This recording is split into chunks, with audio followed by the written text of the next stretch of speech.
사람이 죽었다는 이야기를 듣고 동네 사람들이 모여들었습니다. 속으로는 다 그 당시에 그렇게 생각했을 거예요. 이 여자 무슨 죄가 많아서 이렇게 팔자가 사나운가. 남편 먼저 보내더니 또 하나밖에 없는 아들도 먼저 보내는구나. 아마 속으로 다들 그런 생각을 하면서 장례 준비를 거들었을 것입니다. 시체를 마루에 눕혀놓고는 머리를 반듯하게 빗겨준 다음에 가장 좋은 새 옷을 입히고 그 다음에는 갈대로 만든 관에다가 그 시체를 누이고는 두 손을 꼭 모아놓습니다. 이것이 우리나라의 입관 절차입니다. 그리고는 장례는 당일에 치룹니다. 하룻밤을 더 보내지도 않아요. 오후 한 5시나 6시쯤 되면 죽은 자를 메고 나갑니다. 장례 행렬의 앞쪽에는 여자들을 세웁니다. 왜냐하면 이 세상에 죽음이 들어온 이유는 여자가 먼저 하나님의 명령을 어기고 죄를 범했기 때문이다 하는 것을 보여주기 위해서 여자를 장례 앞쪽에다 세운다고 합니다. 그리고 남자들이 관을 메고 따라갑니다. 그 뒤에는 돈을 주고 불러온 호곡군이 피리를 불고 곡을 하면서 따라오게 되어 있습니다. 장지라고 해봐야 동네에서 그저 한 20-30분이면 도달할 수 있는 곳에 있습니다. 이제 장례 행렬이 동네를 지나서 성문으로 빠져나갑니다. 이럴 때 예수님께서는 많은 무리를 이끄시고 나인성을 향해서 걸어오고 계셨습니다. 예수님이 성 가까이 이르렀을 때에 마침 장례 행렬이 성문을 빠져나오고 있는 시간이었습니다. 여러분 한번 상상을 해보세요. 하나님의 아들이 많은 군중을 데리고 지금 나인성을 향해서 오고 있습니다. 그런데 성문 입구에서 반대편에서 다가오는 죽음의 행렬과 만난 것입니다. 사탄이 마치 자기의 전리품인 양 젊은이를 관에 담고 울고 통곡하는 사람들을 이끌고 의기양양하게 죽음의 사신처럼 지금 성을 나오고 있습니다. 그 자리에 생명의 주가 되신 하나님의 아들이 사람들과 함께 다가오고 있습니다. 생명과 죽음의 만남입니다. 대결입니다. 여러분 얼마나 의미 있는 대결입니까? 이럴 때 예수님께서 어떻게 하셔야 될 것 같습니까? 여러분 예수님이 생명의 주인이시라고 한다면, 예수님이 죽음을 정복하기 위해 세상에 오신 구주라고 하신다면 이 순간을 어떻게 하실 것 같아요? 피하실 것 같습니까? 아니면 장례 행렬이 지나가도록 길가에 서서 기다리시겠습니까? 아마 그렇게 하셨다면 우리는 크게 실망했을 것입니다. 예수님은 정면으로 대결했습니다. 관 뒤에 따라오면서 슬피 울고 있는 과부에게 주님이 눈을 고정시켰습니다. 과부를 보셨다고 그랬어요. 많은 사람들이 있었지만 주님은 그 과부를 주목하셨습니다. 과부를 보셨어요. 예수님이 세상에 계실 때 항상 먼저 보시는 사람은 이 세상에서 슬픔을 당하는 자들이었습니다. 세상에서 고통당하는 자들이었습니다. 버림받은 자들이었습니다. 실패한 자들이었습니다. 병든 자들이었습니다. 그래서 그런지 사복음서에 보면 예수님께서 보셨다는 말이 한 40번 정도 나오는데요, 대부분이 누구를 보셨느냐? 세상에서 버림받은 사람들, 고통하는 사람들, 눈물 흘리는 사람들을 보셨다고 합니다. 주께서 무리를 보시고 민망히 여기시니 하는 말씀 있죠. 주께서 무리를 보시고 민망히 여기셨다. 보셨다. 주님의 눈이 가는 곳은 인생의 무거운 짐을 지고 고통하는 사람들입니다. 그래서 이 과부를 먼저 보셨어요. 그리고 불쌍히 여기셨습니다. 예수님은 인생의 무거운 고통을 안고 씨름하는 자에게 대해서 민감한 반응을 보이시는 마음을 갖고 계셨습니다. 왜 그런가 하면 예수님의 마음은 항상 사랑의 만조를 이루고 있었기 때문입니다. 바닷물이 만조를 이루면 온 세상이 바닷물로 덮이는 것처럼 예수님은 우리를 향한 사랑으로 만조를 이루신 가슴을 안고 있습니다. 그러므로 고통당하는 자를 가장 먼저 주목하시고 그 아픔에 동참하는 심정을 느끼셨습니다. 이것이 불쌍히 여기는 것이었습니다. 과부가 얼마나 슬퍼할까. 가부의 마음이 얼마나 찢어질까, 얼마나 두려워할까, 얼마나 자기 팔자를 놓고 탄식하고 있을까. 주님은 설명을 듣지 않아도 다 알고 계시고 그 가부의 고통, 그 가부의 아픔에 자기 마음을 함께 담아주시는 것입니다. 이것이 불쌍히 여기는 마음이었습니다. 그리고 가부를 보고 조용히 말씀합니다. 울지 말라고요. 울지 말라고. 예수님의 말씀은 빈말이 아니었습니다. 우리는 흔히 슬픔 당하는 사람을 볼 때 그저 나도 모르게 울지마 울지마 하잖아요. 그저 어쩔 수 없어서 위로하는 말로 우리는 합니다만 대부분이 빈말이죠. 그러나 예수님은 빈말로 울지 말라 하시지 않았어요. 예수님은 분명히 그의 눈에 눈물을 씻겨주시겠다고 약속하시는 것입니다. 마치 에레미야서 31장 16절에서 하나님의 말씀을 대언하고 계시는데 그 말씀에 나오는 하나님의 음성 같습니다. 울지 말라. 무엇과 같으냐? 나 여호와가 이같이 말하노라. 내 소리를 금하여 울지 말며 내 눈을 금하여 눈물을 흘리지 말라. 너의 최후의 소망이 있을 것이라. 내 소리를 금하여 울지 말며 내 눈을 금하여 눈물을 흘리지 말라. 너의 최후의 소망이 있을 것이라. 에레미야를 통해서 하나님이 말씀하시던 그 말씀을 주님이 지금 여인에게 하시는 것 같습니다. 울지 말라. 너의 최후의 소망이 있을 것이라.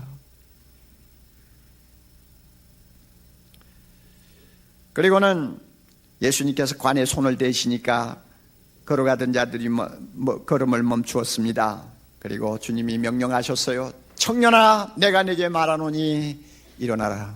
청년아, 내가 네게 명하노니 일어나라. 그 청년이 일어나 앉았습니다. 예수님은 그 청년을 가부에게 주었습니다.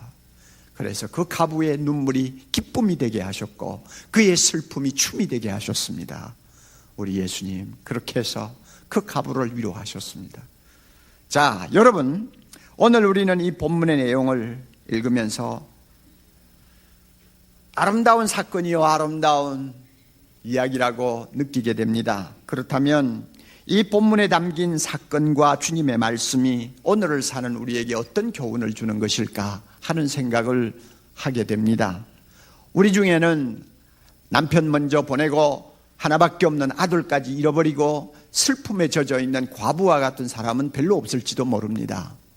또 서로 그런 사람이 있다고 할지라도 당장 그 아들을 무덤에서 일으켜 주시는 그런 일은 주님은 하지 않습니다. 지금은 이런 일이 일어나지 않습니다. 그렇다면 이 본문 말씀이 우리에게 주는 하나님의 메시지가 무엇일까요? 물론 이 본문 이야기는 근본적인 목적이 있습니다. 다시 말하면 예수님께서 죽은 자를 살리시는 이유가 있었어요. 죽음의 사자들이 걸어 나오는 그 마당에 주님이 그들을 만나셨기 때문에 생명의 주가 되신 주님이라면 분명히 살리셔야지 그냥 피해 갈 수는 없었습니다. 그러면 왜 주님이 이런 기적을 일으키셨느냐? 온 세상 앞에 예수 그리스도만이 죽음을 이기신 생명의 주인이시여 하나님 되심을 선포하는 거기에 이 사건의 목적이 있었습니다. 온 세상을 향해서 주님이 나는 죽음을 이기었노라, 나는 생명의 주가 되느니라 하는 것을 선언하는 하나의 사건이었습니다. 그러므로 청년아, 내가 네게 명하노니 일어나라 할 때에 죽었던 자가 일어났던 것입니다. 죽음의 사자 사탄은 아마 의기양양했을 거예요.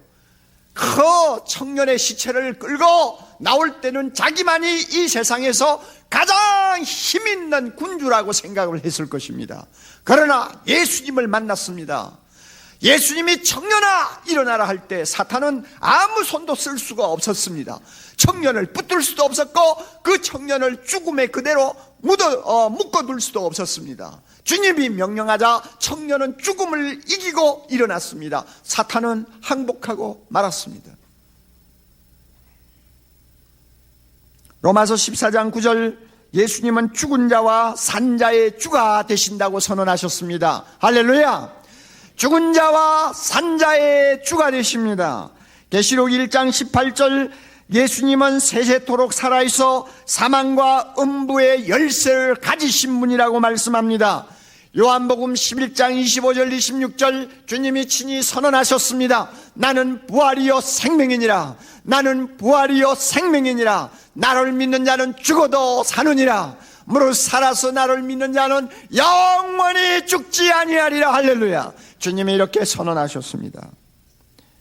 그러므로 예수 믿는 자에게는 사실 죽음이라는 건 없습니다. 육신의 죽음은 영원히 사는 생명으로 옮기는 하나의 과정에 지나지 않습니다. 우리가 찬송가에서 자주 이야기하듯이 요단강을 건너가는 과정이에요. 요단강을 그저 물에 들어가서 건너가는 짧은 과정이에요. 이것이 육신의 죽음이요. 우리에게는 진정한 죽음은 이미 떠났습니다. 십자가에서 부활하신 예수님이 죽음을 정복하셨기 때문입니다. 하나님 안에서는 모든 사람이 사느니라. 아브라함도 살았습니다. 이삭도 살았습니다. 야곱도 살았습니다. 그러므로 우리도 예수 안에서 영원히 삽니다. 하나님 안에서는 모든 사람이 사는 자지 죽은 자가 아닙니다. 그러므로 우리 가운데서 사랑하는 남편을 먼저 하나님 앞에 보낸 자 있습니까? 어린 자녀를 먼저 하나님 앞에 보낸 자가 있습니까?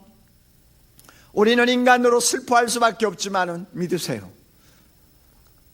먼저 간 그들은 죽은 자가 아닙니다. 할렐루야. 주님이 죽은 자를 보고 항상 죽지 않았다고 그러시지 않았어요. 잔다 하시는 말씀하셨죠. 사실은 죽은 자가 아니요, 영원한 생명에 쌓여서 하나님 안에서 지금 살고 있습니다. 그런 자를 놓고 죽었다고 하면 안 되죠. 우리도 다 그곳으로 갈 것입니다. 할렐루야. 이 놀라운 생명의 주가 되심을 선언하는 것이 바로 이 나인성에서 과부의 아들을 살리신 사건의 목적이었습니다.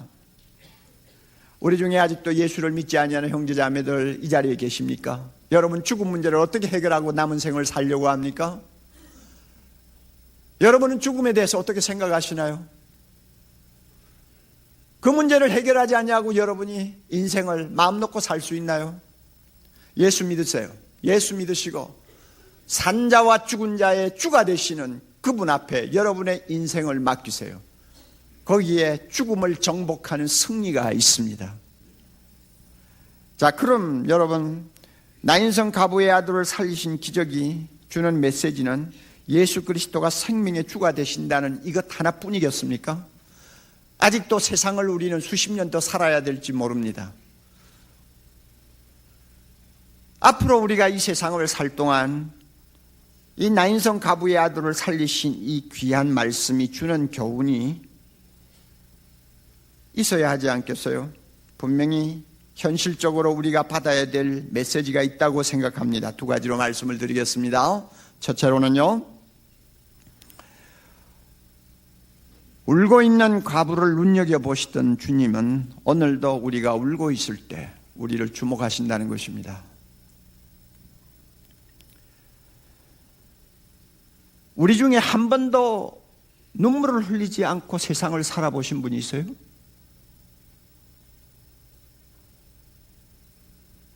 아무도 없을 거예요. 눈물이란 말문이 막힐 때 터지는 것입니다. 말로 표현할 수 없는 벅찬 어떤 감격 아니면 감정에 휩쓸렸을 때에 자연스럽게 나오는 것이 눈물입니다. 이런 의미에서 눈물은 그 자체가 완벽한 언어라고 할 수가 있습니다. 통역도 필요 없습니다. 설명도 필요 없습니다. 눈물 자체로 완벽한 언어가 됩니다. 우리 인생을 고해라고 하지 않습니까? 고통과 슬픔이 기다리는 먼 항해길과 같습니다. 어찌 눈물이 없겠습니까? 우리 인생은 태어날 때부터 울고 태어납니다. 그리고 죽을 때 보면 많은 사람들이 눈에 눈물이 고여서 숨을 거두는 것을 봅니다. 태어날 때 울고 죽을 때까지 우는 것이 인생인지도 모릅니다. 그러므로 눈물을 우리는 부끄럽게 생각하지 말아야 합니다. 우는 것을 수치스럽게 여기지 말아야 합니다. 오늘 우리 한국 문화 바닥에는 우는 것을 천시하는 경향이 없잖아 있습니다만은 그것은 잘못된 것입니다. 울고 싶으면 우리는 마음껏 울어야 합니다. 슬퍼도 슬프지 않는 것처럼 하는 것은 가장이요, 힘들어도 힘들지 않는 것처럼 처신하는 것은 위선입니다. 울 때는 울어야 합니다. 우는 것은 인생의 어떤 면에서는 본연의 자세입니다. 이 세상 보세요. 구석구석에 보세요. 눈물 없이 볼 수 없는 처참한 일들이 얼마나 많아요. 내가 아무리 평안하고 어려움이 없고 형통한 인생을 산다 할지라도 조금만 눈높이를 낮추어서 내 주변을 살펴보면 눈물 없이는 쳐다볼 수 없는 참혹한 일들이 얼마나 많이 일어나고 있습니까? 우리는 울어야 합니다.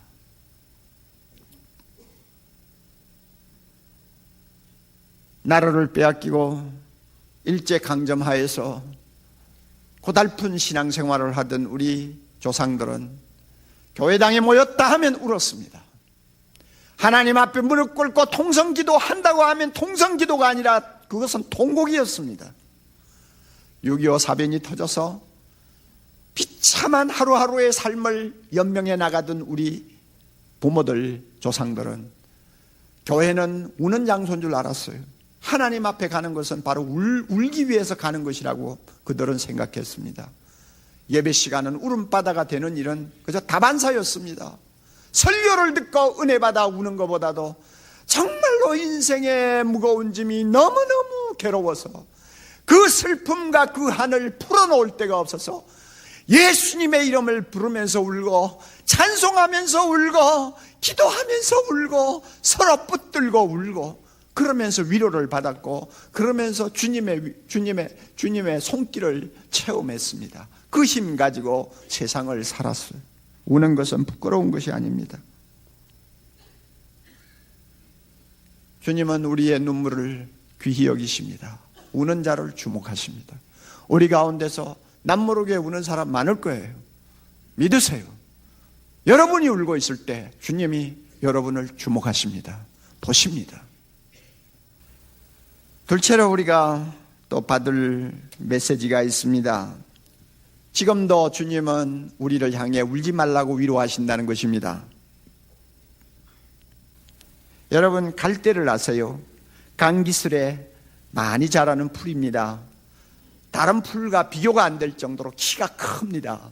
그리고 한참 잎이 파랗게 뻗어났을 때는 정말 매력적입니다. 이쁩니다. 당당합니다. 인생을 사는 중에 한때는 이런 당당한 갈대와 같이 우리의 모습이 화려할 때가 있죠. 성공합니다. 다른 사람보다 빨리 진급합니다.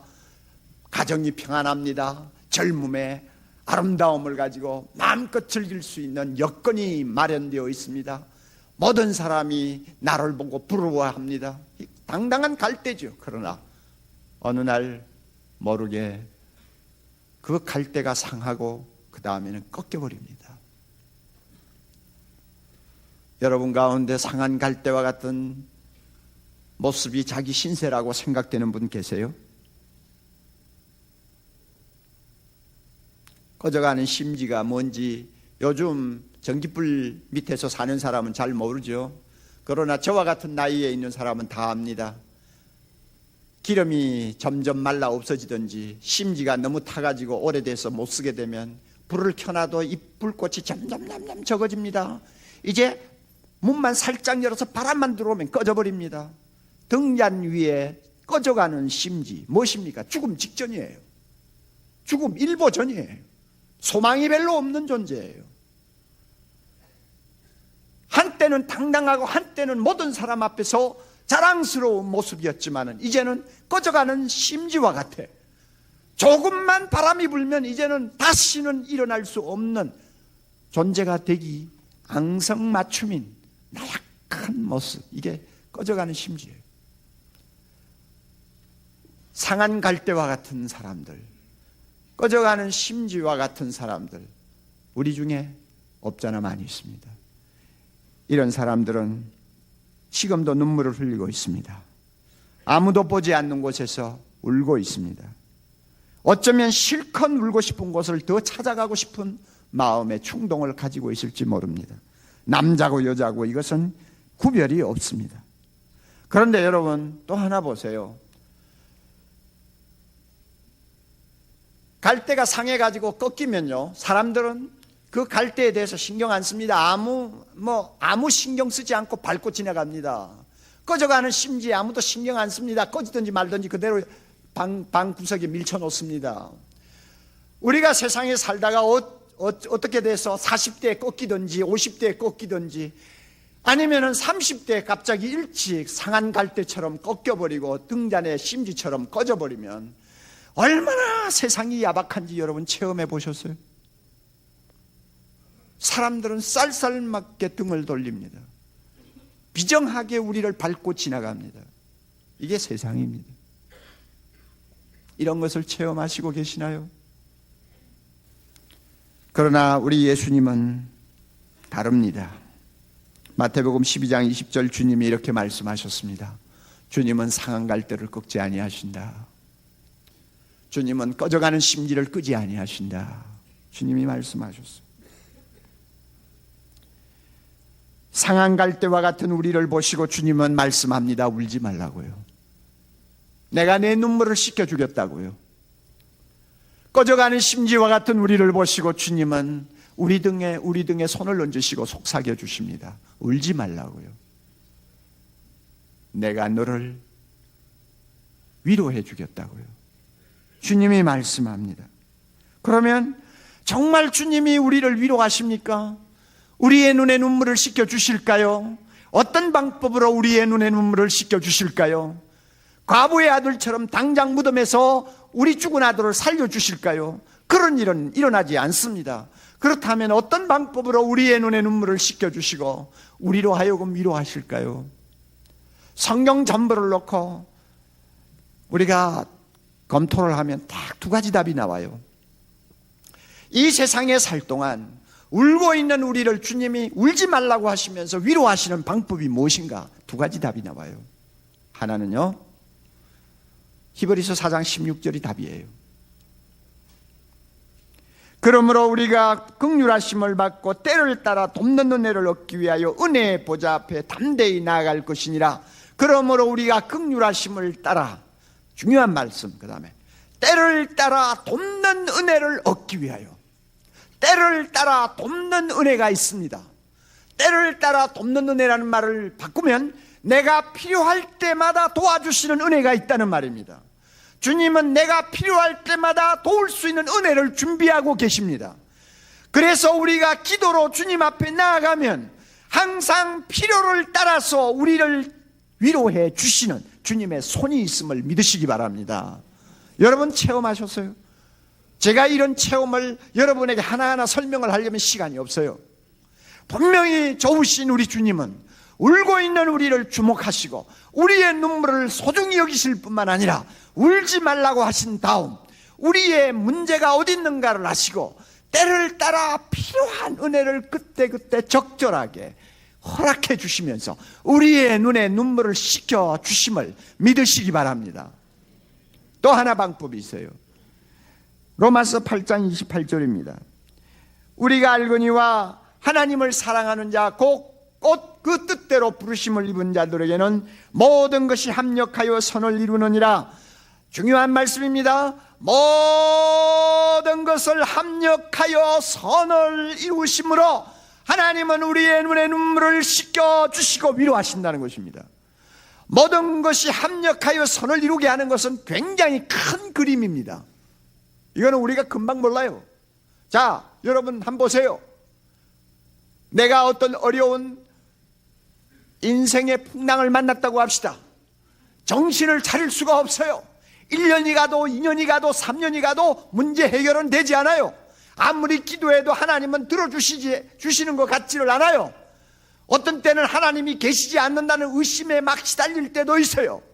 정신을 차릴 수가 없어요. 자, 그러면 이럴 때는 주님께서 우리를 위로하시지 않는 것일까요? 우리의 눈물을 씻겨주시지 않는 것일까요? 아니라 그 말이에요.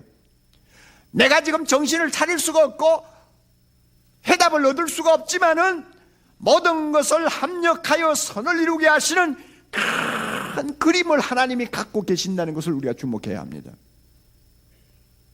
이거는 시간이 많이 걸릴 수도 있어요. 어떤 때는 우리 당대에서는 보지 못하고 갈 수도 있어요.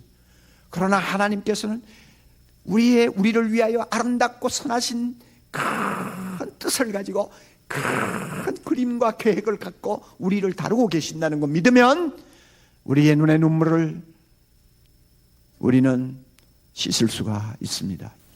저는 분명히 믿습니다. 우리 교회 안에 고생하는 분들 많아요. 고통하는 분들 많아요. 믿음이 좋음에도 불구하고 눈물이 떠날 날이 없는 인생을 사는 사람도 많아요. 그러나 저는 분명히 믿습니다. 하나님께서 때를 따라 돕는 은혜를 주시든지, 또 어떤 때는 모든 것이 합력하여 선을 이루게 하고자 하는 큰 계획을 갖고 계시든지, 둘 중에 하나 아니면 둘 다 반드시 하나님이 주시면서 그 눈의 눈물을 씻겨 주신다고 저는 믿습니다. 이 좋은 예수님을 여러분 바라보세요. 우리 교회 부교육자 중에서 자기 아버지가 목사였던 사람이 있습니다. 그런데 그 아버지가 젊었을 때 애들을 맨 낳아놓고 가난한 교육자 생활을 하는데 은혜를 좀 더 받아보려고 산에 가서 40일 금식 기도를 했어요. 금식 기도하다가 죽었어요. 세상에 이런 일이 어디 있어요? 금식 기도를 했으면 성령 충만 받아가지고 펄펄 뛰어서 내려오든지, 금식 기도를 했으면 무슨 능력을 얻어가지고 굉장한 종이 되어서 내려오든지 해도 시원하지도 않는데 40일 죽으라고 굶다가 죽었다. 그것도 목사가. 여러분 상상을 할 수 있어요. 그러나 보세요. 수십 년 전에 일어난 사건이지만 우리가 크게 보면 거기에 하나님의 선하신 뜻이 있어요. 모든 것이 합력하여 선을 이루게 하시는 하나님의 뜻이 있어요. 지금 목사가 된 그 아들을 앞으로 주목해야 합니다. 하나님이 어떻게 사용하실지 몰라요. 벌써부터 엄청나게 사용하고 계세요. 하나님은 절대로 우리 눈물로 끝나도록 하지 않습니다. 할렐루야. 우리 인생 비록 초라하고 보잘것없지만 예수 이름 부르면서 주님 의지하고 인생을 사는 자는 그 눈물이 눈물로 끝나지 아니하는 것을 믿으시기 바랍니다. 반드시 거기에는 열매가 있습니다. 눈물로 뿌린 자는 기쁨으로 단을 거둔다고 하신 것처럼 하나님께서 주시는 위로가 있음을 믿으시기 바랍니다. 여러분, 우리 가운데 눈물의 나날을 보내시는 분, 그 눈물 주님이 귀중히 여기시는 것을 꼭 믿고 주님 앞에 나가세요. 주님 앞에 나가세요. 그리고 울지 말라고 하시는 주의 음성과 위로를 들으세요. 그리고 절대 낭망하지 마세요. 하나님 안에는 실패가 없습니다. 주님이 주시는 영광스러운 내일이 있을 뿐입니다. 하나님의 이와 같은 축복이 우리 모두에게 임하시기를 기도합니다.